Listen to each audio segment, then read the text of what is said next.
Hi folks, wish I would be with you, but I had to go to a meeting in Brussels, which is certainly more ordinary for me than your current surroundings, but let's hope I can make it another time. I'm going to talk today about a topic related to the topic of the session, and I'm going to talk about having a local infrastructure that can develop into a national infrastructure, and at the end of the day having an impact and role on the international scene. And the story is of course all about imaging, where we know that there's a very acute and demanding need for good images, good technologies throughout the whole spectrum, ranging from very small things up to even clinical imaging. To answer this need, as you know by now, we have Eurobiomaging. Eurobiomaging has 17 members, and you can see the member state map here. We have 33 nodes, 148 sites, more than 50 technologies. That is Eurobiomaging in a nutshell. But going back from Eurobiomaging, now how it has all started, because it didn't start big, it actually started small. It started with national imaging centers, all of which are highly street credible and have a lot of experience and expertise in terms of open access services. And the pitch when it comes to Eurobiomaging, you add a little bit more European funding, then you have this platform of imaging excellence. Going back to this node structure, let's have a look at one node, again related to the topic building from small to big.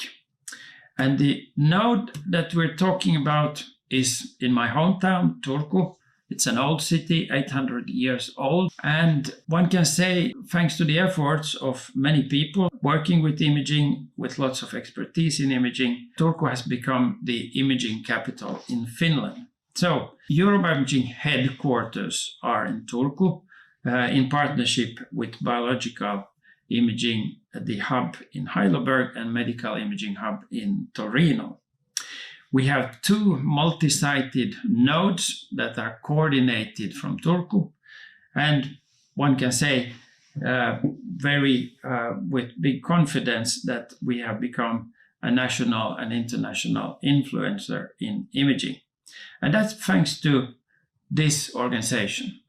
It's now 15 years old, established sometimes around 2007. And the idea was to take together all the expertise that we had on the campus related to imaging of molecules, imaging of cells, related to imaging of animals and patients.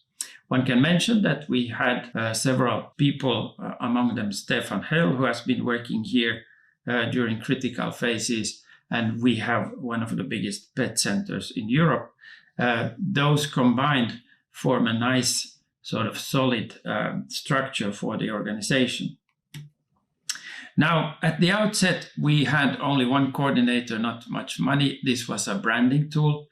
And the idea with the branding tool was really to put all this together. And by showing that we are together, by showing all this expertise, we expected to have lots of prestige, high impact science, lots of increased funding, and actually at the end of the day, also novel jobs, business opportunities, and so forth. And now, 15 years later, one can say that all of this came true. So this is something to think about when you're building and considering your own expertise areas, your own surroundings. There are possibilities. I can mention that one of the strongholds that came in quite early was that we have a master's program in biomedical imaging, which has been very successful, around 30 students per year. And many of them have now established themselves in Turku, being quite successful faculty members often, and or finishing their PhD or postdocs and so forth. So that was a strong basis. And going back a little bit further in the history of Turku, a similar event took place in the 1980s, so that's already quite a while ago. Both universities and the city of Turku decided to collaborate when it comes to biosciences and formed a science complex related to life sciences, also including core facilities. At the end of the day, also open access core facility services with support personnel and so forth.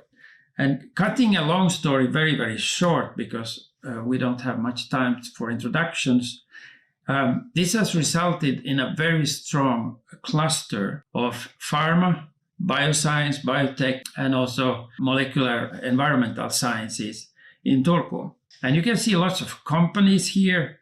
You can see also the bioscience support structures that are underneath here. You can see Turku Bioimaging, Eurobioimaging, PET Center, Turku Bioscience. All of these have contributed to the success story. And they relate to lots of different things, immunology, cancer biology, basically all different branches of biosciences. One can mention that now most of the pharma and drug-related income in Finland actually comes from Turku. And most of the drugs that are being developed, they are currently developed in Turku. And one can also mention a success story. Bayer has a very successful branch here in Turku, and one of the products is a contraceptive, which is selling to a value worth more than 1 billion euro, which makes this branch of Bayer every so often the most successful or the biggest taxpayer in Finland. So just two examples, what can happen when you start combining your strongholds cleverly and nourishing them in long term, making sure that they're sustainable, and then eventually linking them up to international infrastructures, which happened in the case of Eurobioimaging, and where we are now. It is quite nice to look in the rear mirror and see that starting from very modest beginnings, we have gained a lot actually in terms of learning and in terms of collaborating and getting new interactions and all of that. With that, I think time for me to stop and enjoy the rest of the meeting. I really wish I would be there. Take care. Bye-bye. Okay, so yeah, since John couldn't be here for the panel discussion, also came here, and I just wanted to summarize briefly what John mentioned. And these are the targets of what we initially had for Turku Bioimaging: to have high quality research, to have prestige and visibility, to increase the funding for the local, and to develop new jobs, services, and business opportunities for the community. So these were the initial goals. These still remain, and it's something that, as John was mentioning, it has been achieved, and we continue to work on that. To talk about of the success, and just again to summarize what John was presenting on the video, we are part of the national roadmap of research infrastructures since 2014, and these help us locally and nationally to advance. Being part of Eurobioimaging and having Eurobioimaging in Finland, which takes two nodes, one in light microscopy and one in biomedical. So these help us. It's also important to mention the success that we have been successful in getting funding, and especially for the city and locally, we have some good success on this. The master programs that has been working for about 10 years now, and who provide us a lot of people who has a lot of knowledge and who develop their careers and help maintain what we've been working. And of course, it's been a boost on publications for all the local researchers, which is about 180 publications annually. And through Eurobioimaging and through meetings like this, of course, they increase international collaborators So this is something of the success. Some of the challenges that we had to present, of course, initially there was some competition between local research groups, even local core facilities, and universities of different cities. So these were some of the challenges that we had to face, and we had to overcome. It was also very important to distribute the resources. So we will get funding, national research funding, but how to distribute it over the different universities, the different cities. So this is something that needs to be worked intensively to promote complementarity, that they will help each other and they will complement each other rather than start competing with each other. We had to, of course, engage the society and the industry in our activities. So this is also very important. It's not just what we do, but where we can provide for the society and how we can return this input that we receive.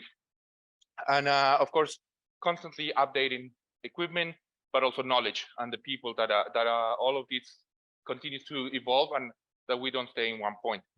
And finally, to talk about some of the current challenges and things that remain there. One of the big issues is sustainability. And I think that is something that we heard already earlier today, that everyone will have issues with this. And another issue in Finland has been getting funding for the personnel and not just for the instrumentation, because quite often the funding agencies tend to provide us money for instrumentation, but they don't understand that the people is equally important or sometimes even more important. But without the people, there's nothing we can do. How to retain the knowledge, to not let it escape. That sometimes we have fantastic people, but then they start moving along. We need to keep that knowledge. And as I said, the society is very important. So how to push for the society. And with this, I will just conclude and say thank you. And let my panel.